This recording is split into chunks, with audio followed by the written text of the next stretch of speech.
Hello world, DB Destroyer Sinclair here with Randy Varnell, Creative Director of Gearbox Software. Hey guys.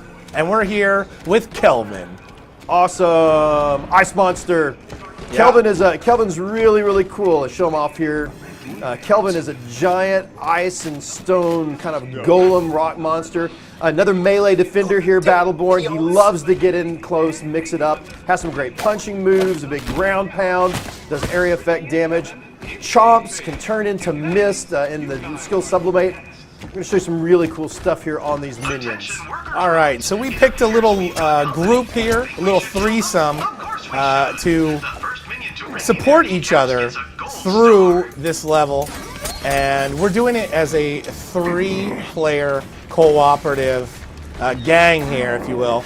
But this can be played up to 5 players cooperatively. That's right. We also have 5v5 multiplayer modes as well, but today we are showing off the single player or cooperative story-driven mode here. And Kelvin, Miko with the heals, and of course Marquis here. And I'm dropping that that anti-sniper, sniper versus sniper here to give you guys a little room to work with. Great, I really appreciate that. There are definitely some snipers at the end of this area that are difficult. I'm going to drop back for a second, let you guys continue to snipe on that. I need to activate a piece of my gear for Kelvin that's going to help out. Actually, my gear loadout on this one, I picked another flawed common. These sketchy Boilermakers have 0 activation cost. I mean, I'm going to get some movement speed, just base movement speed right out of the door at the beginning of the match. It's only 5%, but that really makes a big difference on some of these lumbering melee characters, letting me get in up close before you can snipe them all out from under me. That's really important. All right, so you went melee, you went up close and personal. This is a map and a story mission that does happen to have some pretty strong sniper support as far as the enemy side is concerned. So we brought Marquis in to help out with the range, and then Miko, of course, is bringing the heals. Now, not only did we want to help each other out with the damage department, but I'm also playing into some Helix choices that are going to help you out as well. So on the top of my Helix, I went with Waste Makes Haste.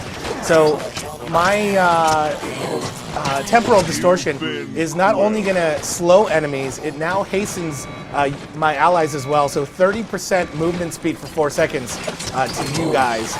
And I know that you're spending into a bit of a movement speed as well to get you in and out of the action. That's right. In fact, let me go ahead and take a couple of my abilities here. I'm going to do some things now. Now, Kelvin has a lot of control in him. So what are the things I'm going to do? I'm going to take some to be sure that my melee also slows down opponents. I'm going to take ID over here. Oh, I love increases my movement speed when I chomp. Chomp, every time I chomp the enemy, you see Kelvin kind of close in with his mouth. Every time I chomp an enemy, if I kill the enemy with a chomp, it actually stacks health permanently on Kelvin. Turns him into a juggernaut by the end of the match. Very cool. All right, so here we go. We got the Juggernaut. We got the, well, look, you know what? This actually brings us to a very interesting point. So Miko and Kelvin, they share sort of some similar, I don't even know how to put it into words. They have some I guess a bonding moment, you might say. It's kind of gross to put it that way. But, I see what you did there. Oh yeah. You know, Miko. You know, we've talked about Miko, part of this giant mushroom planet. There's the last of its species from what used to be a giant sentient planet. Right. Kelvin is also a member of a collective species, but Kelvin is actually a group of microscopic organisms that all join together to kind of express a single personality. Miko and Kelvin have that in common, kind of being a part of a hive collective, and so they stay good friends. I guess it's kind of a have my people call your people type of thing. So that said, though, as a robot butler, I'm a little wary of this giant collection of organisms crawling around. You know, the butler in me just wants to clean up after you, but instead I am going to lend some snipe support, some offensive support here. What's cool with that is, watch this. I've got this ability Sublimate, this guy that you're having trouble with here. Well, you've taken him out. I can turn myself into this kind of ball of frost and move around the map. Well, that's it's going to cool. slow or stun enemies, which is going to make it easier for you to get in there and actually take them out as a sniper. You know, these minions have a crit spot right in their eye. If you can hit that, it does a ton of damage. I definitely need the slowdown to help with that, that's for sure. All right, here we go. Here come these first waves since we've taken down that pesky shard back there. I'm going to slow these guys down for you for a little bit, and you're able to go in there and attack them all as a group. So far, this has paid off as a pretty strong and significant trio. As long as our healer keeps his healers up, which he's doing a pretty great job of so far. I think he's doing a great job. Kelvin, you know, as an Eldrid, starts off with no shields. You can see here I've actually picked up an overshield pickup, which gives me a temporary overshield. But it's another thing that I'm going to watch as a Kelvin player, just a way to give me extra survivability and kind of that defender role.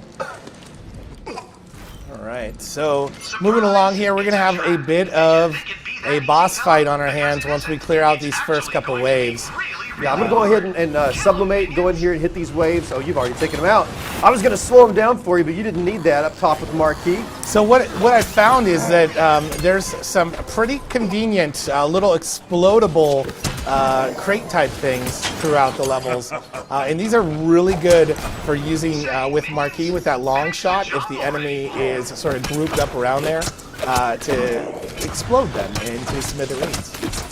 Yeah, Marquis has a really great in kind of playing that support sniper role, stay in the back, really being sure that enemies are even soft enough, or when you can't, take them out for the team.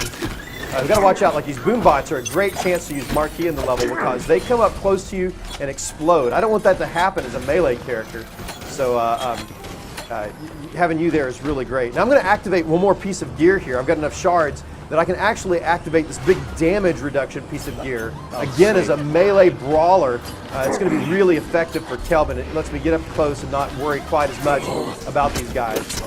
As I try to get my chomp kill stacks together. Yeah, there we go. Some AoE damage with my left trigger ability, my ground pound, cleaning up these minions. So we were talking about the different ways you can use that chomp to stack higher and higher health. And one of the modes we talked about it might be good in would be in the Minion Meltdown multiplayer mode. If you could get some nice chomps there. Also good against the minions and the various bosses that we're fighting here in the cooperative story mode. And here they come. Yeah, this is Henchman, a pretty nasty boss here in the Void's Edge. Oh, he's right here too. Wants a piece of marquee. Oh well, good thing my baddest ass enforcer bot. All right, I'm going to kind of jump down through here. I'm going to slow him down. Now watch this. I've got an ultimate unlocked for Kelvin right here, which is not really going to help us that much with Henchman, but what I will do, he's going to try to move around and close in on some characters. I don't want him to close in on Miko, so what I'm going to do is I'm going to wall off Miko over there and keep create this frost wall to kind of keep Henchman locked over here in the corner. Not as strong in Henchman. He kind of jumps from position to position, but when you're definitely having like waves of minions or in a PvP, when guys are following you around, being able to put that wall down in a pinch, really handy at keeping your healer alive while you're trying to go in and mix it up close. Very cool, especially when you don't have a shield, and being the Eldrid, he does not start with that, or does not have that shield, unless he's given an overshield. There we are, Henchman and his buddy. Henchman 2, TOO 2. There's also a henchman. You notice that every once in a while we are getting some minions that trickle into this fight, kind of adding to the boss strength. I'm still taking every opportunity I can to take that chomp and get a chomp kill on the minions, because every time I do that, it adds health bonuses to Kelvin. So again, Kelvin play is all about just by the end of the fight becoming an unstoppable juggernaut. And it's great, all that health, and I've got Miko behind me keeping my health topped off as much as possible. Miko's put its ultimate down there, that great mushroom hood that's healing all of the group.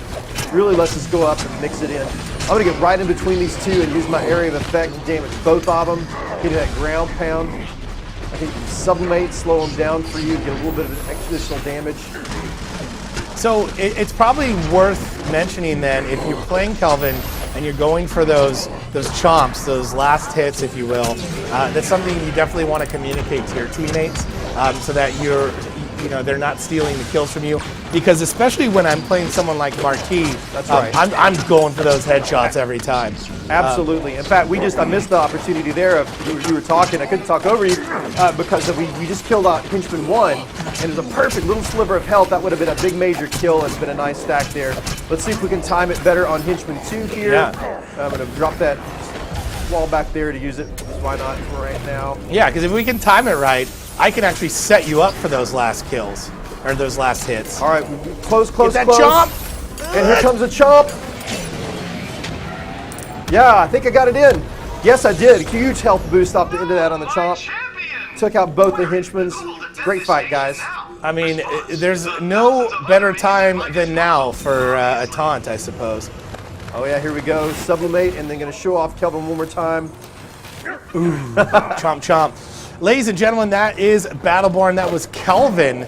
You want to see more Battleborn videos, you want to go to YouTube Battleborn Game. If you're digging the videos, please don't hesitate to subscribe to the channel. You can find Battleborn on Twitter at Battleborn. You can also find me on Twitter if that's something you were dying to do, at Poontrank Dome. And Randy, tell us where we can find you. Sure, the name I'm playing here, Jithri, is my Twitter handle, JYTHRI. And you can also find Gearbox Software on Twitter, Gearbox Software just like that, and Battleborn. All right, thank you so much, guys, for watching the video, and we will be back soon with more Battleborn.